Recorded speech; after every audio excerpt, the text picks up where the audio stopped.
वही मेरी जिद है और वही मेरा सपना। तो हेलो दोस्तों, हम आपके लिए 10 ऐसे प्रश्नों का संग्रह लेकर आए हैं जो आपको सभी एग्जामों में देखने के लिए मिलेगा। तो चलिए, आपका पहला प्रश्न है,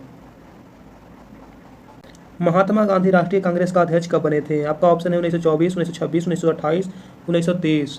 आपका राइट आंसर ऑप्शन ए हो जाएगा 1924।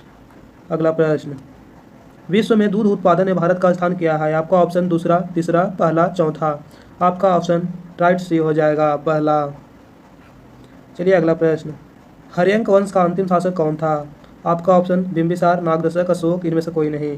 आपका राइट आंसर बी हो जाएगा नागदशक। चलिए अगला प्रश्न, भारतीय रिजर्व बैंक का मुख्यालय कहाँ है? आपका ऑप्शन चेन्नई, कोलकाता, मुंबई, दिल्ली। आपका राइट आंसर ऑप्शन सी हो जाएगा मुंबई। चलिए अगला प्रश्न, बिहार का शोक किस नदी को कहा जाता है? आपका ऑप्शन गंडक, कोसी, गंगा, गोदावरी। आपका राइट आंसर ऑप्शन बी हो जाएगा कोसी। चलिए अगला प्रश्न, प्लासी का लड़ाई का मैदान कहाँ है? आपका ऑप्शन है उत्तर प्रदेश, पश्चिम बंगाल, कोलकाता, हरियाणा। आपका राइट आंसर ऑप्शन बी हो जाएगा पश्चिम बंगाल। प्लासी का युद्ध कब हुआ था? तो 1757 में, ये भी आप लोग याद रखिएगा। चलिए आपका अगला प्रश्न, विश्व की सबसे बड़ी अर्थव्यवस्था वाला देश है? आपका ऑप्शन भारत, रूस, चीन, इजराइल। आपका राइट आंसर ऑप्शन सी हो जाएगा चीन। चलिए अगला प्रश्न, भारत में कपास उत्पादन में अग्रिम राज्य है? आपका ऑप्शन है उड़ीसा, बिहार, महाराष्ट्र, राजस्थान। आपका राइट आंसर ऑप्शन सी हो जाएगा महाराष्ट्र। चलिए अगला प्रश्न, गौतम बुद्ध किस भाषा में उपदेश देते थे? आपका ऑप्शन है पाली भाषा, मलयालम भाषा, बंगाली भाषा, संस्कृत भाषा।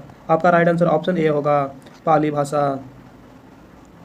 गौतम बुद्ध अपना पहला उपदेश कहाँ दिए थे? तो सारनाथ में दिए थे, ये भी आप लोग याद रखिएगा। चलिए अगला प्रश्न, विश्व में चावल का सर्वाधिक उत्पादन करने वाला देश है?